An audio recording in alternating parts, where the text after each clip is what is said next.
Hello, this is Alex Birkett, and you're listening to the Long Game Podcast. This episode is a part of our Kitchen Side series, where we pull back the curtain and show you the behind-the-scenes conversations, debates, strategies, and brainstorming sessions that we have at our agency. The real meat of this conversation was around content quality. It's one of those words that everybody says, but quite frankly, I don't know what they mean. What is content quality? What makes a piece of content high quality? In a previous conversation I had on this podcast with Margaret Jones from Airtable, she argued that quality standards can and should be objective. So we dive deeper on that idea and talk about what standards can be made objective, how those differ from company to company based on strategy and channel, and why tone of voice specifically is so hard to nail down in any objective way. We also lay out a lot of fitness analogies for marketing and play a game of kind versus nice for each role in marketing. Anyway, it was a fun conversation. Let's get into it.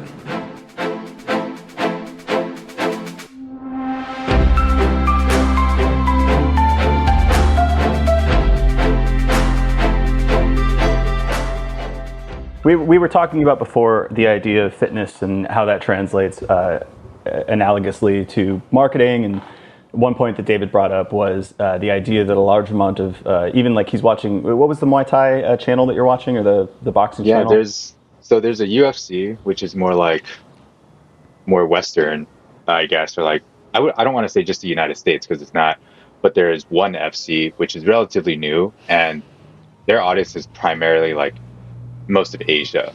And so I've been watching, like, I think they actually have a bigger audience than the UFC at this point. Like, their videos even on Instagram, get millions of views every time. I don't know what the UFC is like, but when I watch these fights, like even the top fighters, like they're not doing anything fancy. Like a jab's a jab, cross is a cross, like hooks, uppercuts, some kicks, but very rarely do people throw like a spinning elbow or a spinning kick or something. And in the cases that they do, like it doesn't land.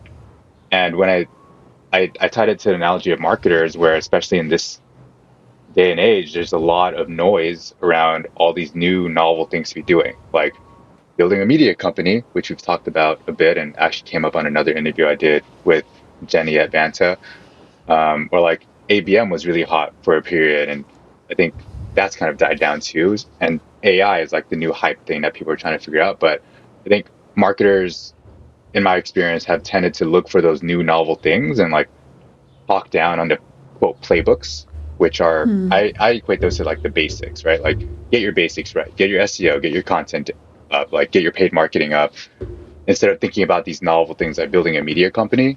And so I just think about whenever I'm like sparring, I'm like, don't do anything fancy, David, just like throw your jabs, follow up with a cross, like throw a hook.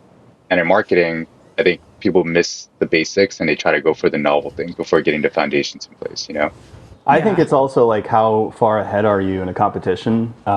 First off, I also want to note that there's this amazing blog post that I read from Letter Drop about why building a media company, or every company is a media company, is BS. And it was a really clever takedown of the idea. We should link to it in the show notes. I really like that article. It speaks to a lot of the foundational stuff, as well as the mismatch between what B2B companies should do and what they're incentivized by, and what media companies should do and what they're incentivized by, and how those two actually don't translate. Unless, of course, you're HubSpot or something like that, and you've been winning on the basics for a long time. But that was something that, dude, when I play tennis or when I play pickleball, I don't play a lot of tennis now because it requires actual skill, but pickleball, I try to not mess up. Like, I try to basically turn it over the net. That's prerogative number one. But if I'm up 8-0, I might try some fancy stuff. I think if you've got a significant lead where you're unlikely to lose that lead, then it's time, maybe you can experiment with that spinning whatever kick. I don't know Muay Thai terminology. But if you're just starting out and you're 0-0 or you're coming from behind, like, I would probably focus on the basics. Yeah. It's funny that you all say that, because I don't do Muay Thai or any of that kind of stuff, but I've been going to Orange Theory now for like 6 years. Over the past year specifically, it feels like the workout designers, whoever designs the workouts for the day, are getting like very extra. And it's starting to get annoying, because it's like lifting is pretty simple, right? Like there's variations based on the muscle group, but like we don't have to do this one-legged weird, like pulsing like that.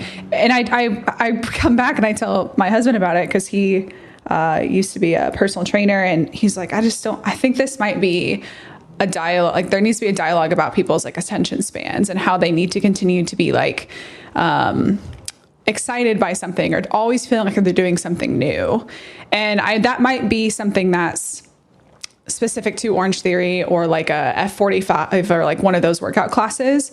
But I feel like it's a larger conversation, especially when it applies to marketing. Like people get bored.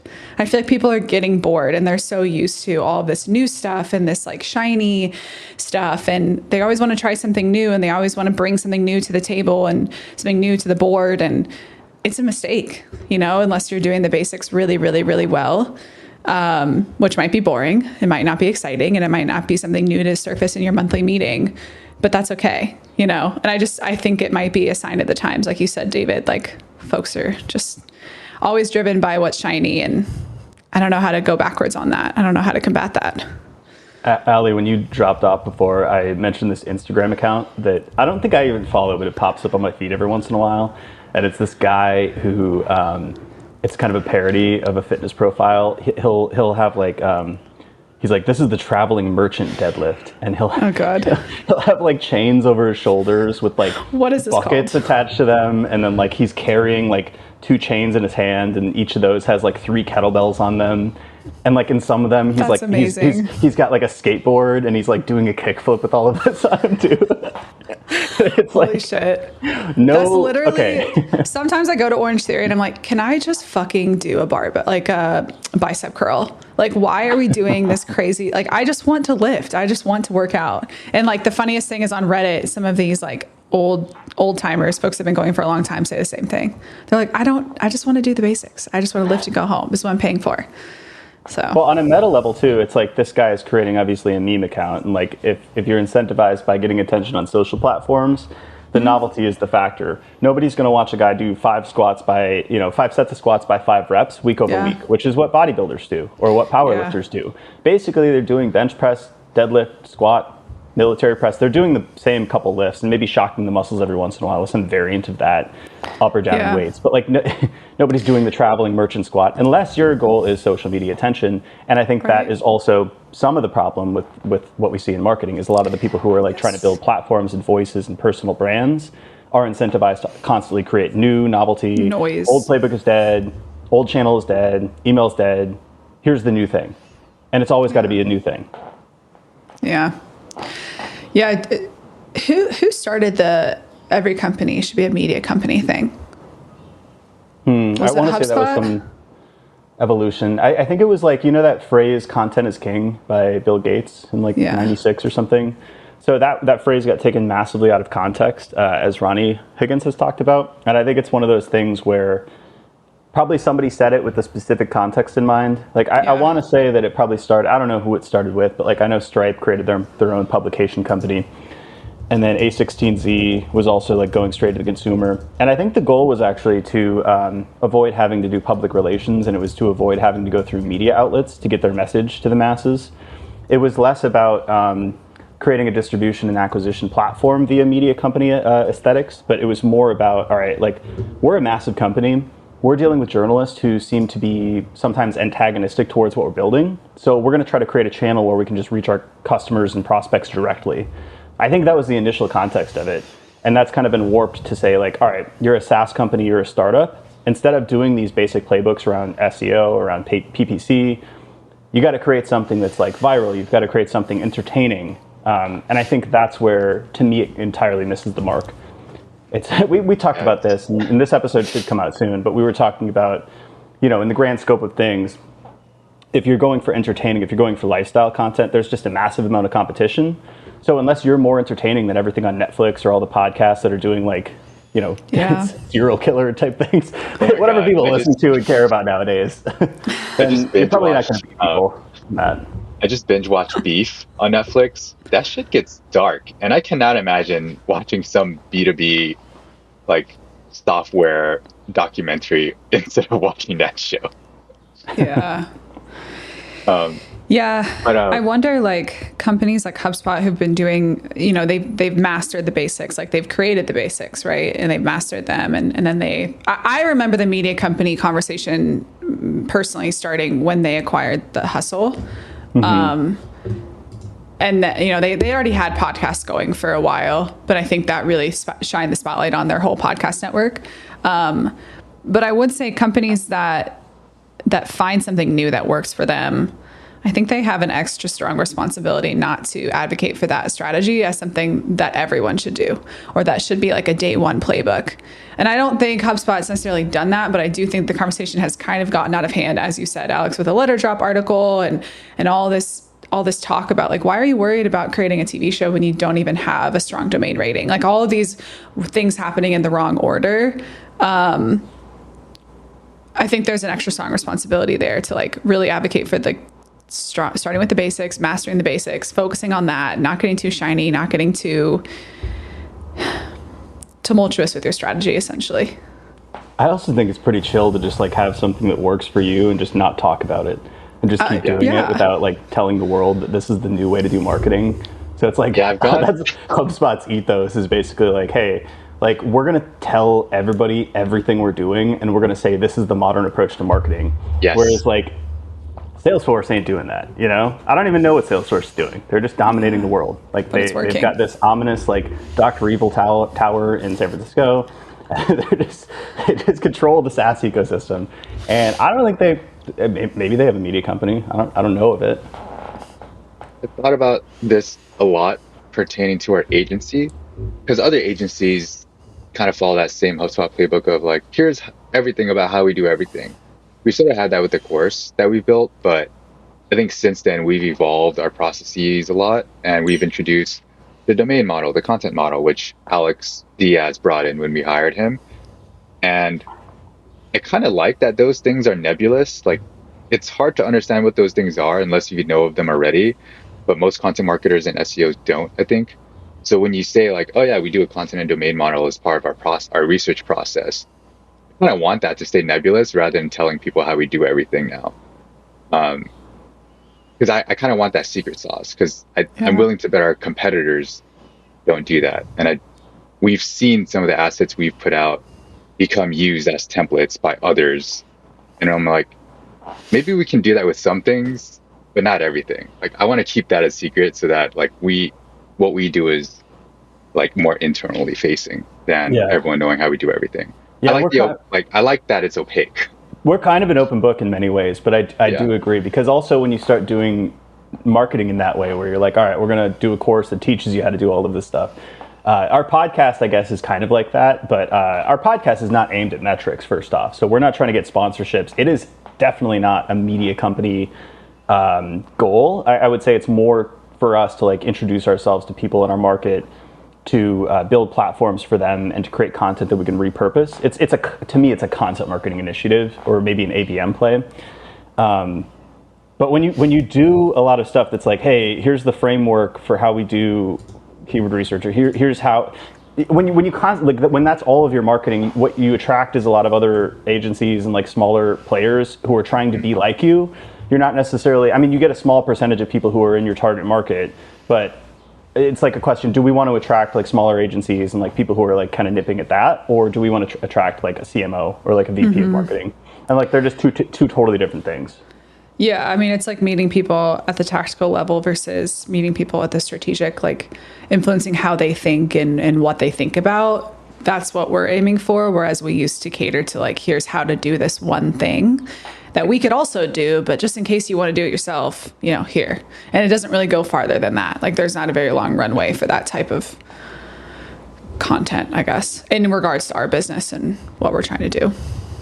Yeah, even our Field Notes newsletter, like Megan, one of our editors, wrote the most recent one, I think, and it was about how we run process. Like, it's not about how we edit. It's just like the importance of having a process so that like, who needs to jump in when, and how to put out a fire when the fire happens. I thought that was amazing. Like, if I were a client reading that, I'd be like, oh wow, like they have infrastructure and systems in place so that if things didn't go according to plan, I would be taken care of. Like, I hope that's the message that comes across if they're reading it. rather than, an agency that isn't operationally sound and misses deadlines all the time, Can we talk about, this is like something I'm writing for Field Notes, so it's like selfish for me because I want to source your ideas. But I also think it's one of those utility things that's actually going to be useful for most people. Content quality. Yes. A topic that nobody's ever talked about before is quality content. Very novel topic. Here's a question though: quality versus quantity. Just kidding. Quantity. Let's not go there. Because I can define quantity. I can tell you what quantity means. I know. I'm just fucking with you because everyone talks about that. Yeah, I wanted to ask what can we create an objective definition of quality content? Like, what does that mean to you when you hear quality content? I don't think there is an objective definition. Alex. It's all subjective, isn't it? No. I mean, that's I do think quality is subjective, but I think almost everybody can agree when something is low quality. So it's like subjective, but it's not. To me, quality is substance. Like, this piece of content is telling me something new, something unique. It's teaching me something. It's including a strong opinion that I either agree or don't agree with. I don't think quality, I mean, in terms of content marketing, is that what we're talking about, Alex? Yeah. Like content under our umbrella, not like a poem or something. And this also relates to something that we wanted to talk about many months ago, which is like taste. I think like, how do you have a sense of taste, and like how do you hire people who have that same taste? I think that's what I'm getting to with quality, because you need to share a definition. Thus, it can't be to a certain degree subjective. I can speak to it like from personal experience, where like some symptoms of quality, let's say I'm reading an email newsletter, I'd be like, oh, this is good. I'm not going to skim this. I'm actually going to save it so I can sit down and read this fully. Like, that happens with a handful of newsletters for me. And for articles, it's the same thing. Like, I'm not going to close this tab because I need to revisit this because it's saying some really interesting things, or I need to pull out a pen and like write down something that have made me think about. I don't really care about like tone of voice or anything like that, but when the ideas are relevant to me and gets me to feel like I have some new information that's helpful or relevant to my current situation or entertaining, or all three of those, it's really interesting. Like, I read the Charter newsletter like 2 or 3 times a week. I read everything in that newsletter. Like, I look forward to that newsletter because the copywriting is great. Like, it's punchy, and like, they make really funny puns, and the data analysis is like really interesting. Like, I'll go look at the raw data that they link to and be like, oh yeah, this is fascinating. I didn't know this was available. So that's, at least in my experience, how I've felt like things are worth investing like my time in. And because I'm doing that, it's like, oh, it's probably high quality if I'm willing to like spend hours reading these things. I agree with you from a reader standpoint. Basically, what you're saying is what the Supreme Court said about pornography, which is, or lewd content. It's, I know it when I see it. Bookmark it for later. Yeah. Keep this tab open. I want to save this. Make sure I don't share the wrong window. But, so that's from the reader standpoint. I think what my objection is on the writing standpoint. So like, content teams use this, and it does relate to this debate, Allie, around quality versus quantity. And this is where I think that trade-off, that dichotomous nature comes into play, is I think people get bogged down on quality because there's no objective definition. And I think even if it's not particularly mapped to what David or the end reader thinks is, oh, this is amazing, I think that's largely, I actually think that's like a lot, like that's chance. Like, it's kind of like the right message with substance reaching the right person. And if 100 people read it, not all 100 are going to say, wow, holy shit, this is amazing. But I think on the input side, like, I'm looking at content quality as almost an operational component, something that has utility and something that makes decision making easier. So when you're building that machine, when you're building the content ops from your strategy, your writers, your editors, your new hires, everybody can say and nod in agreement, this is what we mean when we say quality. To me, it's like a pass-fail metric where it says, this is worthwhile to publish, this is not worthwhile. And like, maybe there's a certain percentage of those pieces that reaches that end reader and they nod their head vigorously and agree. And maybe there's some that don't, but I think that quality input is essentially trying to It's trying to maximize the likelihood that the end reader does shake their head and say, yes, this is awesome. I still think there's a subjectivity to it, though, because quality at HubSpot is different. Like, the definition is different because the audience is different than, say, one of our more technical clients. I'm not even talking about like what folks write about, but I do think content teams, it does vary between content teams based on who the end reader is and what they would consider quality content. So we might be able to help define it, or at least create a heuristic for those teams to then apply to their conversations to then figure out that end-to-end definition for them. We've had a couple clients who've given us feedback on our writing that it's incredibly high quality, it's well done, it looks well, it reads well, it passes, the optimization tests and all of that stuff. But essentially, we need to go deeper because their audience wants to read more authoritative content. So then we would weave in subject matter expertise, data. We would talk to their product team or their sales team to really understand, how do we speak to the level of their readers? Because to them, that means quality. So I do think there still is a subjectivity element to it, depending on who the end reader is. And I think that's for content teams to define, because they need to be talking to the customer anyway. I think subjectivity is the wrong word there. I think it's more so, it's not a universal thing. I think variability is the right word. Okay. I think you want it to be objective in your specific context, but there's no universal definition of quality. I know that firsthand because CXL quality was a 5,000 word article that was research backed and incredibly technical. And we wrote about A/B testing. HubSpot also wrote about A/B testing, but their article was not 5,000 words and research and experience backed. They're writing for a different audience, and theirs could be defined as high quality. It obviously ranks on page 1. So people think it's quality, like it's actually getting the feedback signals from the market that it's good. But they're two different audiences, and I think both actually fit their own objective criteria of what quality is. Yeah, where my mind goes is because quality can, like, let's say we're in a company, even within a company, different stakeholders define quality differently. So now I'm starting to imagine, like, okay, let's say we have a prospect that wants to work with us. They have no idea how they define quality. What does that even look like to facilitate that conversation? Because everyone's going to argue about what quality means internally, but if they're going to produce content, they need some alignment on what it means, so that there isn't like that one random person holding up all the content and saying it's not ready to publish.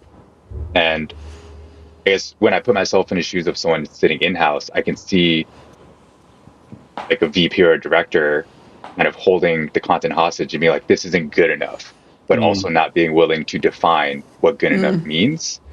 Like, is it on like the editor or like the managing editor or the writer to say, like, here is how we have defined quality. We are going to publish this, unless if you have any like tactical feedback on what is missing here or something. Like, is that it, or is there another? I think you're onto something. And to my model here is actually to first have an established vision or North Star that actually is subjective and unattainable. So it's something that you're actually qualitatively going for. With CXL, every piece was supposed to be the best piece in the world on that topic. We wanted it to be the end, like the last article that anybody ever read on that. They wouldn't have to go and research more. Can you ever attain that? No. But like a writer writing that piece, now they have that mental model in the back of their brain, and they're writing with that purpose in mind. But the second piece is I like to have exclusionary criteria. So like, what can you define as not quality, and how can you create an easy checklist where you can either quickly edit that or throw it out and say, this actually doesn't fit our standards.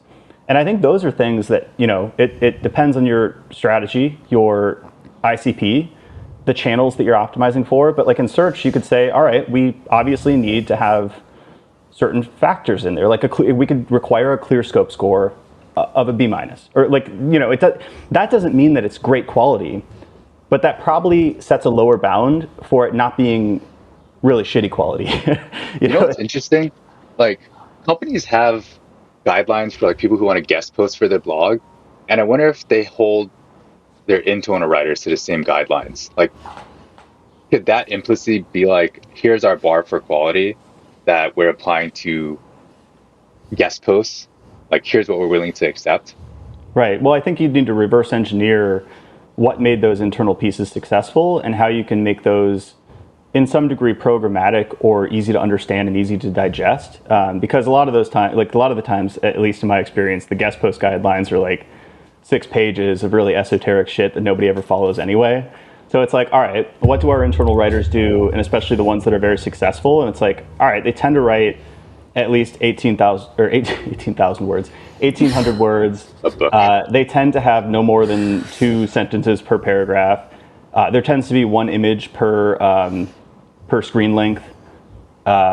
They tend to back up each claim with a study or a piece of research. So there's no implicit just opinions that are thrown out there. Like, you can start to back into those things based on the success of your internal writers, and then create a sort of guide where you can easily check against that. And I think it's very important too, from empathizing with an editor, you don't just want to correct and use your own definitions, because that gets subjective, and then the writers never learn.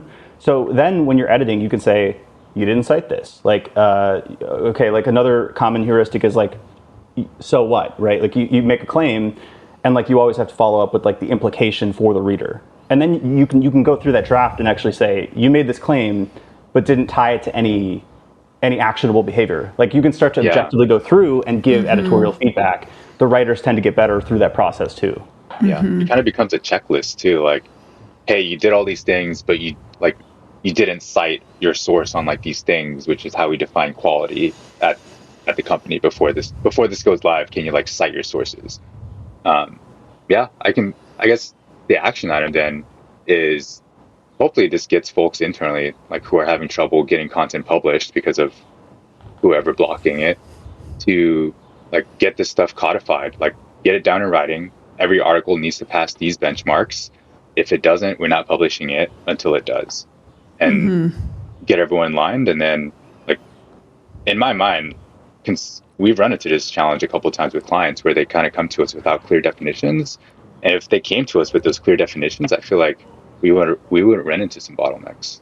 And Allie, to your point on the subject matter expertise side of things, making that a more substantive piece of content, I don't think you can fully, you can never fully dictate the end result of a piece. There's so much that goes into it. There's so much of the writer's own inclinations and experience, but you could create just a heuristic, a lower bound benchmark where you say every piece that we write on a given topic or on a blog in entirety has to include at least one subject matter expert quote that is completely original. So you can't pull it from a podcast, you can't pull it from another article. You have to go get that from the person, so it's net new and original for our content. And that kind of speaks to EAT and information gain and a lot of the stuff that's very important now in kind of the modern era of SEO. But you can create those heuristics. I think for a writer too, God, it's the cognitive load of trying to guess what somebody thinks is high quality. It's if you could actually have standards, I remember at CXL, the first article that I ever wrote, I cited Which Test One, and Pep. This is an old brand now. There's no such thing as Which Test One. Wonderkin bought them a while back, but Pep was really anti Which Test One, and I remember he commented, and he's like, "Never cite Which Test One. We are fundamentally against their bullshit." It's all right, from now on, I know that. Make a note. So I wanted to bring up an element. You mentioned EAT, or double EAT. I guess it's called EAT, which stands for experience, expertise, authoritativeness, and trust. Yeah. So I do think my hypothesis, especially with SGE, search generative experience, as well as the perspectives result tab, is that bylines, they have been important. I think they will become more important, not necessarily as a search element or an SEO element, but from reader experience, especially from the B2B lens, where folks are very in tune with how content works. Content's been churning. AI is now a huge part of how content is developed. And I do think the more perceptive folks, especially fellow marketers who know the behind the scenes stuff, I personally just pay attention to bylines a lot. I pay attention to who's writing the post, and I think you guys do too. I like how we're talking about these quality benchmarks, not necessarily adhering to tone and voice, because I think that leaves room for individual expression and speaking to individual experience and writing in your tone of voice. So sticking to the more objective benchmarks, like a couple quotes, two sentences per paragraph, images, stuff like that. Obviously, you have your grammar and your mechanics there. But the more that I see folks publishing, the more I see these these quality measures really stripping the tone and voice of some of these pieces and keeping it like very, very dry. And sure, it's quality, but I think whether it's a newsletter or a blog post or whatever, maintaining that tone of voice, it really helps build that relationship with your readers and have them coming back for more, sometimes even bypassing search.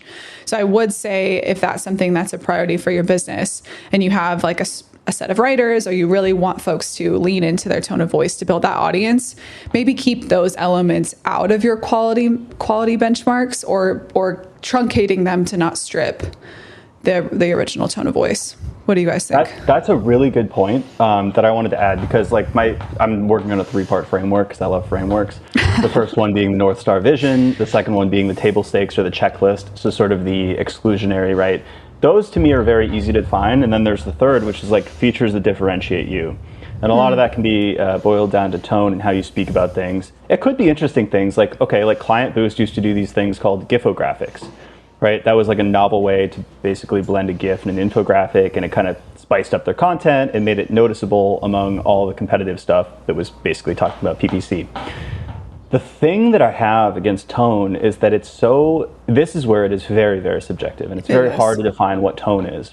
So I want to give you an example, and this is based on Jasper. Jasper has a brand voice tool that basically will analyze a piece of content or a corpus of content, and it will spit out a description of the tone, and then you can use that to generate copy, and you can use that to edit copy. I'm going to give you 2 examples of descriptions. One is a piece that I wrote, and one is a Paul Graham article. And I want you to guess which is which. So the first one, and this again is via Jasper's brand voice tool. The first one is as follows.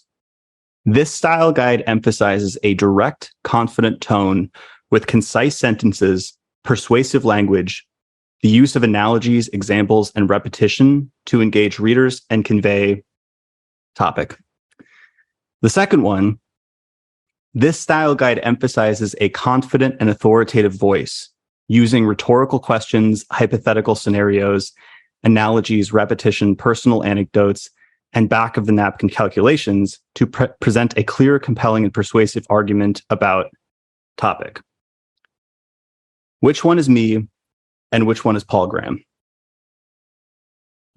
Before I answer, I have no fucking clue what those mean. Like, What do you mean? If I try to imagine an article, but I don't know, it just feels abstract to me. But I'm going to say Paul Graham is the first one. I'm going to say you're the first one. I'm the first one. Paul Graham is the second one. You don't ask as many rhetorical questions in your articles, but you do use a lot of personal anecdotes. I've read his stuff. He asks a lot of questions. So that's actually really funny that you note that, because that is something that's subjective, right? You could say that using rhetorical questions is a structure that we utilize in our content. Confident, authoritative, etc. Like to David's point, could you recognize that in a piece of content? Could you say this is confident? Yeah, it's pretty confident and authoritative. No, see, I guess I perceive confidence as like shorter form sentences, like right to the point, not a lot of like, I think, or you should, or let's consider. It's just like sentence. I do think AI is not confident because it tends to be rambling, long, like I don't read AI written or just purely AI written stuff as confident because it's just very lengthy and wordy. Whereas Paul Graham his blogs are like 3 paragraphs long. I would call that concise, and I would call that punchy. I wouldn't call that confident. Yeah. Yeah, maybe. But like that's the thing, is like that's where the subjectivity lies. And that was my whole point here. Yeah. Like, I say AI content is confident because it just spews out whatever without saying like it might be wrong. It doesn't know any better. It just, and that's is. Totally the point of this exercise. And I think the takeaway is, before you most style guides, I think, are actually just this. They don't index on objective criteria for quality. This is something that Margaret Jones, by the way, this is all inspired by Margaret Jones and the podcast that I did with her from Airtable. Her whole argument was that this stuff should be objective, or as objective as possible. I think starting with the objective stuff, even if it's not as sexy, if you just have to outline like how your structure of content is written, how you use bullet points, if you do use bullet points, if you use you versus third party, marketers and sales leaders. Like those things are much easier to point to and say, you did this or you didn't do this. And then eventually maybe you can objectify. Objectify is a totally different definition, right? You can make objective these other things that are tonality. But I think it's really hard. Like, how would you describe Gary Vaynerchuk's tone of voice? Like, I don't know if I would describe it in the exact way that Allie and David would. I just described Gary Vaynerchuk as a person. No, I'm just kidding. Gary V is the tone. That's the tone. Allie, how would you describe your tone of voice? Oh man, I don't know. How would you guys describe my tone of voice? I don't think it's like self-descriptions are always different. I don't have words for this stuff. It's literally a language that I don't speak. English? Yeah, same. Yeah. Well, editor. Well, I speak in spreadsheets and that. Yeah, exactly.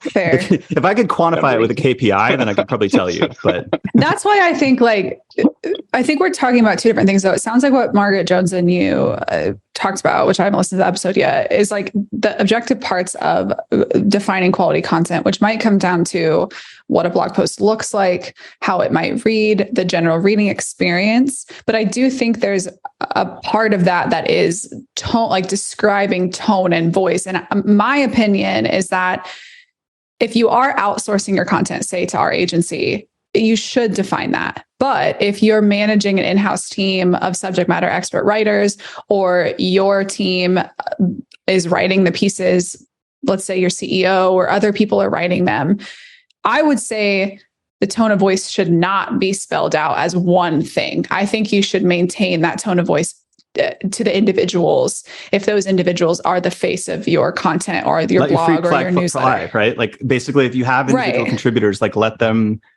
use their voice, because otherwise they're going to spend at least half their time toning it back down to try to fit some subjective criteria. And then the byline doesn't matter. You might as well put like the team, and you're wasting tons of resources, and you're not even sure that actually. Well, you're not even building really an audience. Like you're just like it's people are not. I think the strongest audience when people come to read specific people's posts. That's a huge predictor of success for content, in my opinion. But going back to the first part of what I was talking about, like bullet points, the length of the paragraphs, image use, all that stuff, that everyone should do that. I do think, like I said, if teams outsource content, whether to a freelancer, to an agency, they should dig more into their preferred tone, because those people are not as part of your company. Like they don't have the in-house knowledge, and they don't have the authority or the experience that, say, you're a CEO or your head of products or your head of comms might have, or you want them to lead with their tone. If you're outsourcing, you need to define the tone. You can do this in very explicit ways with extreme examples. So with CXL, one tonality guideline that we had was don't be hyperbolic. Because at the time, there was like BuzzFeed was very popular. This was like 2015 through 2017 that I worked there.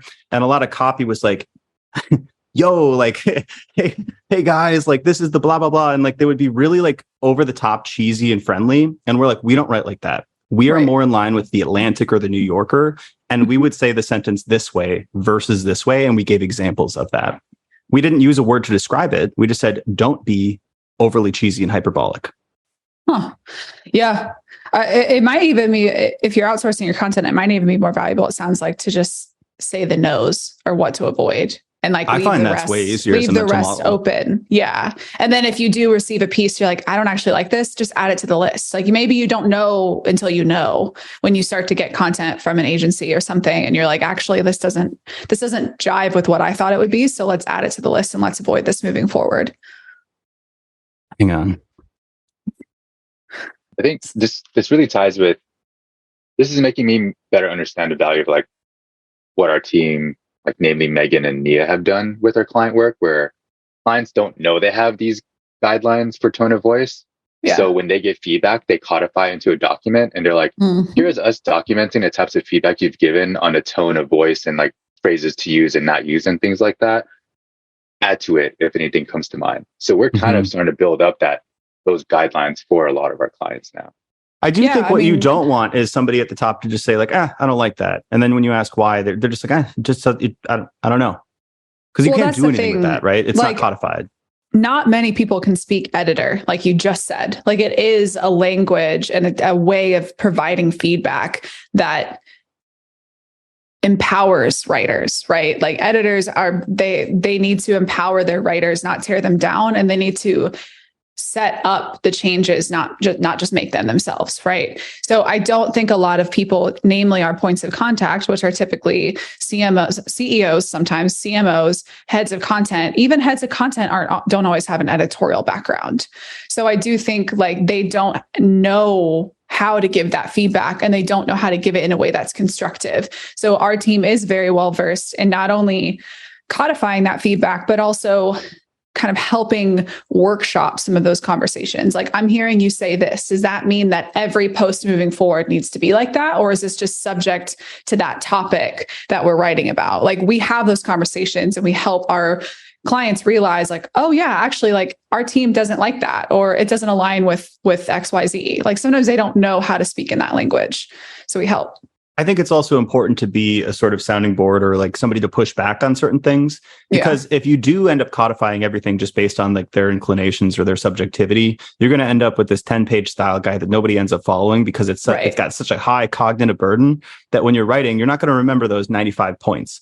So what is essential and what's not essential? And I think that is the job of especially an agency or consultant, but anybody who's owning that function, to make it minimum viable, to make it like the core essentials, and then only add a couple sprinklings of details that kind of differentiate you, but keep it as low effort as possible to actually follow. Because what this is, you want it to be useful. You don't want it to be like completely 100% accurate. You want to give way for a little creativity and experimentation, right? Like you want your writers to have a little fun with it too. Right. Yeah. So should we do that kind versus nice thing? I think that'd be a fun way to wind down this podcast. Sure. You two are both familiar with this idea, right? Like this kind versus nice chart around. I haven't heard of it. No. US regions. Yeah.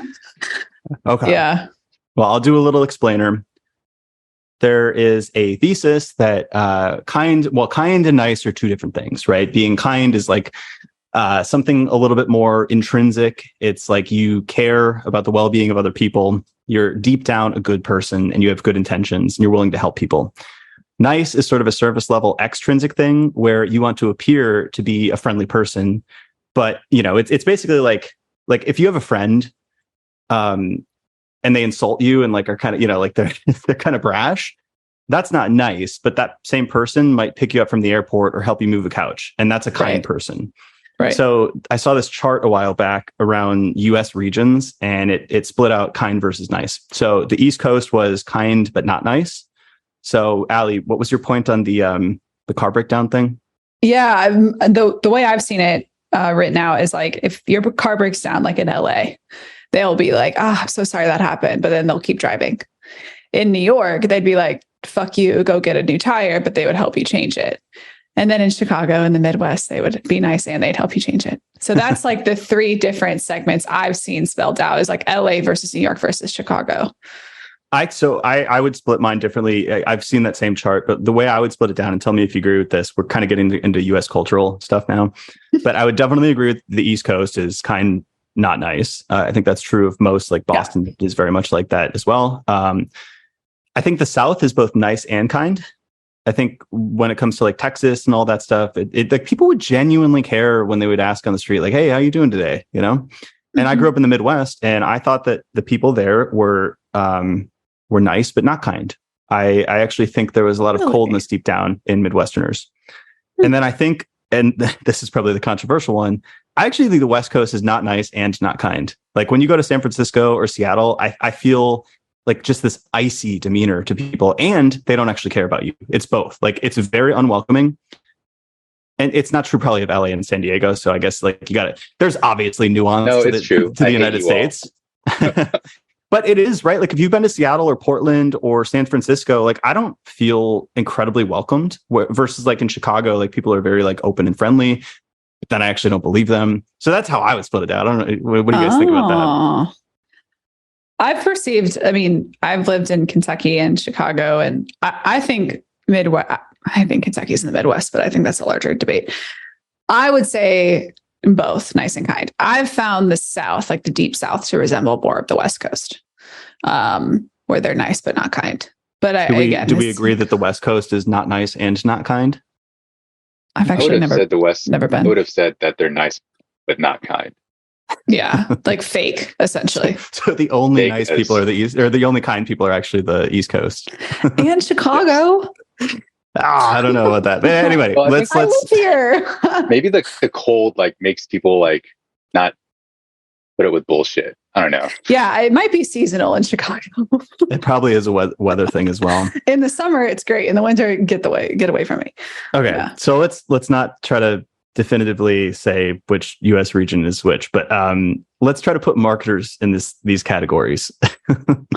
So first, we have to define like what types of marketers there are, because like these names that we have for marketers are constantly expanding. So it's going to be a little bit tough to say like, what is a B2B product-led demand generation marketer? Like, I don't know if that's like a category that we can specify, but what's that acronym look like? Let's start with an easy one. Where do you think content marketers fit into this? Nice and kind. I think nice and kind. I think content marketers are nice, but not kind. I agree. Wait, why? Why not kind? If you look at marketing Twitter or marketing LinkedIn, like it's full of applause and comments and positivity. But if you talk to those people behind the scenes, it's all cynicism and insults and talking shit about different people in the space. But it's very much a front. And I found that actually when you talk to people on a deeper level, like there's a lot more kind of negativity behind those bars. Okay. I flip my answer. I also want to share a caveat to anybody listening that like this is not a blanket application. Don't get offended. I mean, we're literally just stereotyping based on your job title. So, but yeah, clearly there's nuance. Hopefully, no one's. This like, is for fun. Full identity is for. I don't know. This is for fun. People are bored. They get mad about weird shit. Just gotta say it. This is it's a PR stunt. If you get semi-canceled now, it's like it's going to raise our awareness. People are going to play the podcast. They're going to hate on us. This is a very. You're going to get the nuance. Good be like, wait, I get what strategic. Okay, I think. Alex, me and you maybe sit more under like closer on the spectrum to like an analyst. So where would we put like a marketing analyst? Easy one there. Not nice, but kind. Absolutely. They will throw you under the bus in the comment section on a Twitter post or on a LinkedIn post.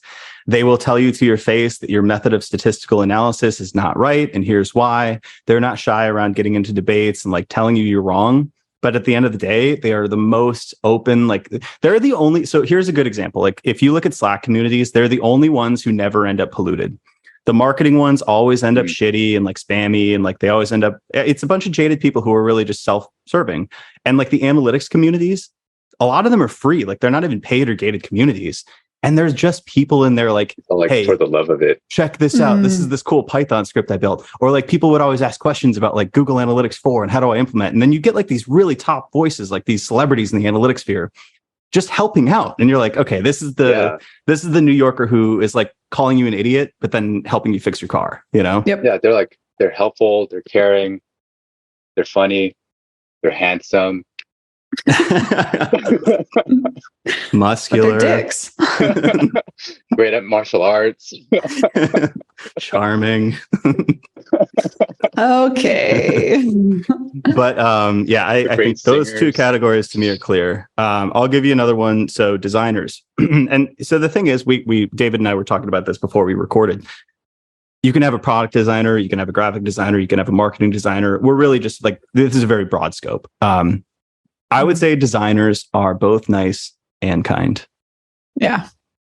They're genuine and they're nice to your face. Like they're very nice people. Yeah. And in my experience, even when people are kind of mean to them, they are still very nice. And I'm like, oh, okay. I feel like I should stand up for you, or like be mean to the other person for you or something. Do we have any categories who are both not nice and not kind? DG. What's that? DG. Demand gen. Demand gen. Are they the mean girls? They're the clicky ones. I'll actually... It's because they all rally around the fact that they can't actually define what they do. Just kidding. I thought that was product marketers, but Shots fired. that's a nice slide deck you have there. How long does it take Where's you? the work you've done? What'd you do this week? Built a deck. Demand generation can show you that they've generated X amount of revenue. So I think like regardless of how they do it, they have something to show for.